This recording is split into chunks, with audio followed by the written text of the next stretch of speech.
레디아 공주 2. 두렵지만 이겨내는 것이 용기입니다.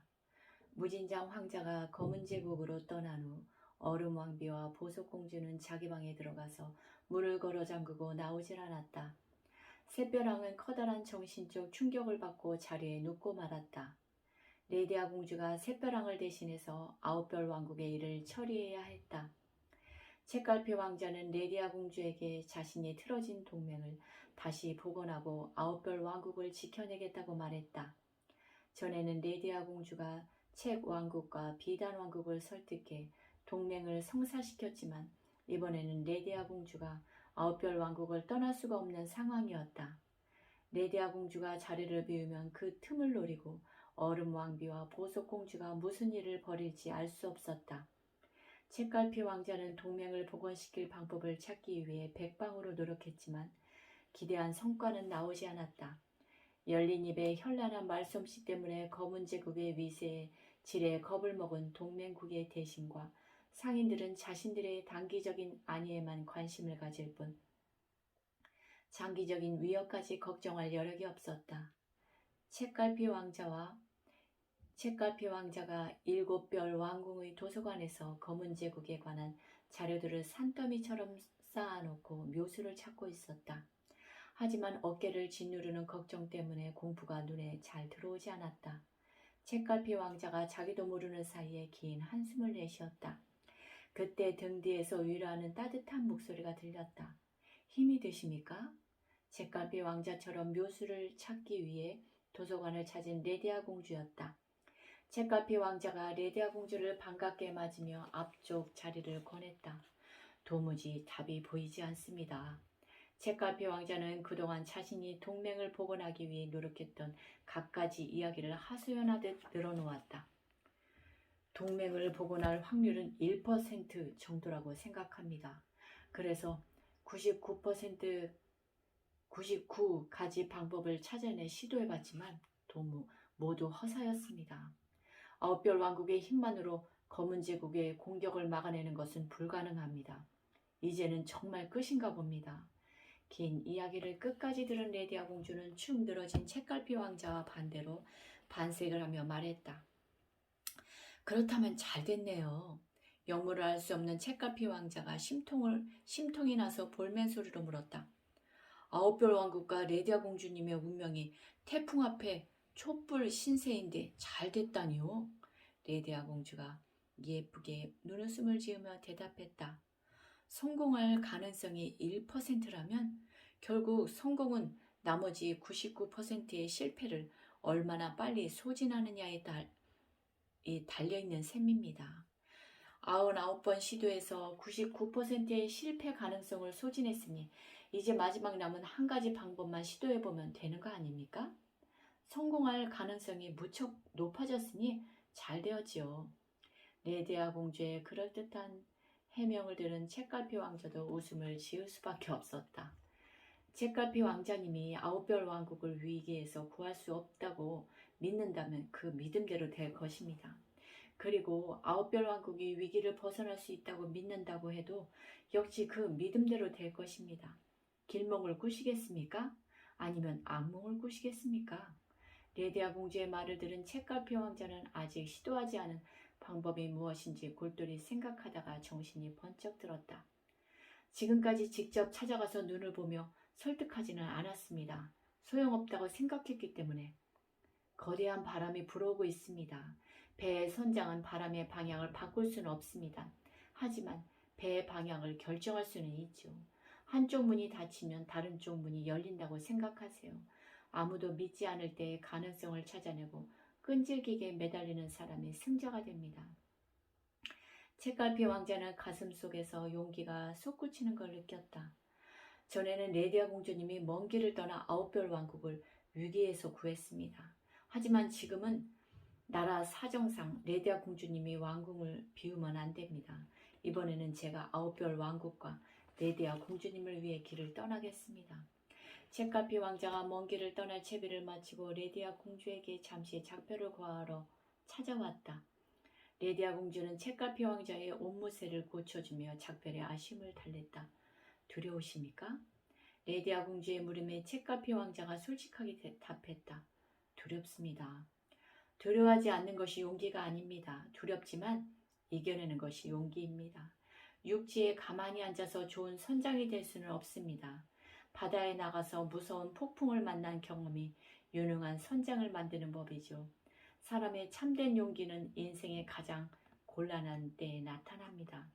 레디아 공주는 강철왕을 설득시킬 비법을 책갈피 왕자의 귀에 속삭였다. 제가 생각한 묘수는 여기까지입니다. 비단 왕국과 책 왕국을 설득하는 것은 오로지 책갈피 왕자님의 지혜에 달려 있습니다. 레디아 공주는 이렇게 말하고 향신료가 든 작은 주머니 하나를 책갈피 왕자의 손에 쥐어주었다. 하지만 향신료의 용도에 대해서는 아무런 말을 하지 않았다. 책갈피 왕자는 가장 먼저 옥새를 찾기 위해 혈안이 되어 있는 강철왕을 찾아갔다. 그는 강철왕을 만나자마자 대뜸 자신이 점성술을 익혔으니 옥새를 일주일 안에 찾아주겠다고 호언장담을 했다. 책갈피 왕자가 세상의 모든 책을 다 읽었다는 소문은 강철왕도 들어서 익히 알고 있는 바였다. 왕위를 빼앗길 처지에 놓인 강철왕은 옥새를 찾아주면 검은 제국과 손을 잡지 않고 9별 왕국을 돕겠다고 약속했다. 점성술은 별을 보며 점을 치는 기술을 말한다. 책갈피 왕자는 강철 왕국에 오자마자 매일 밤 별을 보며 하루에 하나씩 점을 치기 시작했다.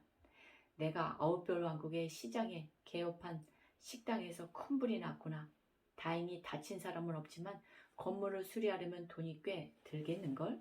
강철왕은 책갈피 왕자의 점성술이 맞았는지 9별 왕국에 보낸 첩자에게 물었다. 첩자는 비둘기에 답을 적어 보냈다. 강철왕이 비둘기가 가져온 정가를 읽어보자 과연 책갈피 왕자의 점괘대로 음식점에 큰 불이 나서 건물이 대부분 타버린 것을 모르는 사람이 없을 정도였다. 책갈피 왕자는 이렇게 하루에 하나씩 점을 쳤는데 신기하게도 점이 기가 막힐 정도로 잘 들어맞았다.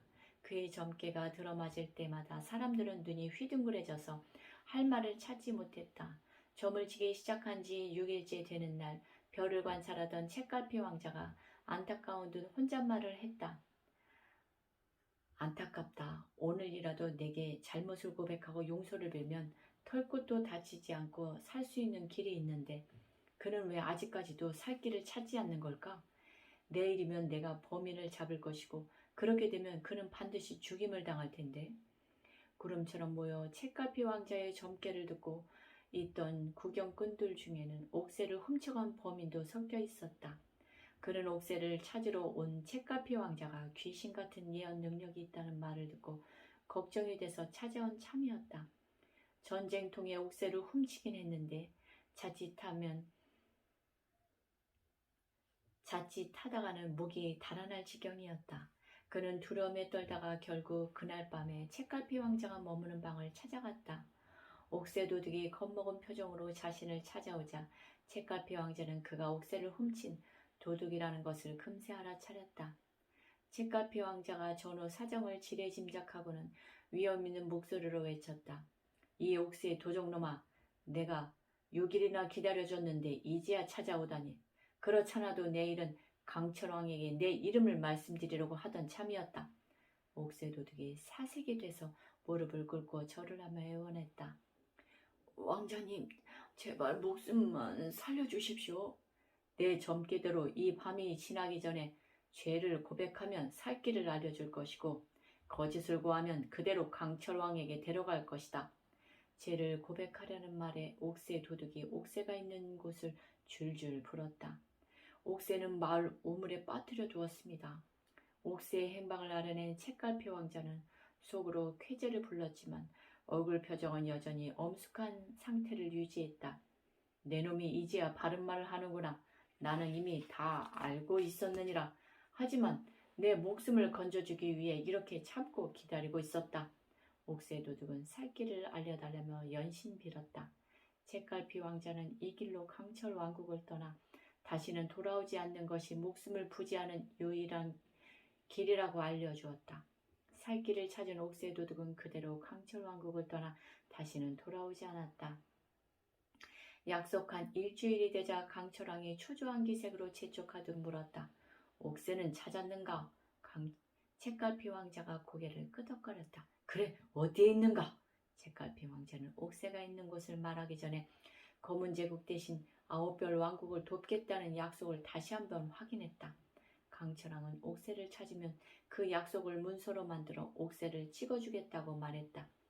그제서야 책갈피 왕자는 마을 우물물을 모두 퍼내면 옥새를 찾을 수 있다고 알려주었다. 일꾼들이 우물물을 퍼내기 시작했다. 강철왕과 강철왕국의 고관대적들이 이 모습을 모두 지켜보고 있었다. 우물의 바닥이 드러나자 일꾼 중 한 명이 외쳤다. 옥새다! 책가피 왕자의 말대로 우물 바닥에서 옥새가 나왔다. 내심 강철왕을 끌어내릴 궁리를 하던 고관대작들이 한숨을 쉬면서 억지로 축하 인사를 건넸다. 이 모든 것이 레디아 공주의 책략이었다. 시장의 음식점에 불을 낸 것도 9별 왕국에 남아있는 레디아 공주였다. 6일 내내 책가피 왕자가 맞춘 점괘는 사전에 레디아 공주와 약속된 내용들이었다. 왕위에서 쫓겨날 위기를 넘긴 강철왕은 9별 왕국과 동맹을 맺는다는 약속을 차일피일 미루며 지키지 않았다. 옥새를 찾기 전에는 절박한 심정으로 그런 약속을 했지만 막상 찾고 나니 생각이 바뀐 것이다. 9별 왕국으로 시집간 여동생의 입장도 문제고 검은 제국과 맞선다는 것도 두려운 일이었다. 강철왕은 꾀가 많은 대신들을 불러 약속을 파기할 핑계를 논의했다. 대신들이 논의를 거듭한 끝에 책갈피 왕자에게 임무 하나를 맡긴 후 일부러 실패하게 만들자고 제안했다. 임무를 완수하지 못한 것을 핑계로 약속을 파기하려는 속셈이었다. 강철왕이 계획을 듣더니 만족해하며 바로 실행에 옮기라고 명령했다. 강철왕은 책갈피 왕자에게 또 도둑 맞을지도 모르니 당분간 옥새를 지켜달라고 부탁했다. 일주일 동안 옥새를 안전하게 지켜주면 동맹 문서에 옥새를 찍어주겠다고 약속했다.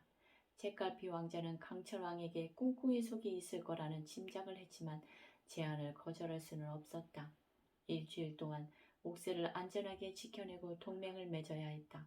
옥새는 여러 칸의 방이 있는 왕궁 금고실에 보관되었고 책갈피 왕자는 금고실 안에서 먹고 자며 옥새를 지켰다. 6일째 되는 밤이었다. 심신이 지친 책갈피 왕자가 무거워진 눈꺼풀을 억지로 뜨고 금고실 안에서 밤을 새고 있었다. 얼굴에 복면을 쓴 강도들이 손에 칼을 쥐고 금고실 안으로 들어갔다. 강도들은 책갈피 왕자를 칼로 위협하며 옥새가 있는 곳으로 안내하라고 협박했다. 철통 같은 경비를 자랑하는 강철 왕궁 안에 칼을 든 강도떼가 들어올 리가 없었다. 게다가 이곳은 왕의 침실과 함께 가장 경비가 삼엄하다는 금고실이었다. 책갈피 왕자는 들이닥친 강도떼들이 강철왕이 보낸 부하들이라는 사실을 금세 눈치챘다. 책갈피 왕자는 일부러 잔뜩 겁을 먹은 표정을 지으며 순순히 강도들을 금고실의 한 방으로 안내했다. 옥새는 이 안에 있습니다. 책갈피 왕자의 말을 들은 강도들은 서로 자신이 옥새를 가지고 강철왕에게 뛰어갈 욕심에 앞을 다투며 방 안으로 뛰어들어갔다. 하지만 방 안을 아무리 뒤져봐도 옥새는 보이지 않았다. 이때였다. 문 앞에서 강도들의 행동을 지켜보던 책갈피 왕자가 밖에서 슬쩍 방문에 빗장을 걸어버렸다. 강도들이 뒤늦게 문을 두드렸지만 소용이 없었다. 강도가 들어왔다. 책갈피 왕자가 다급하게 외치자 강철왕의 군사들을 이끌고 금고실로 들어왔다. 강철왕은 강도로 위장한 부하들이 금고실 한쪽 방에 감금된 것을 보고 크게 놀랐지만 애써 태연한 표정을 지었다. 어찌된 일인가?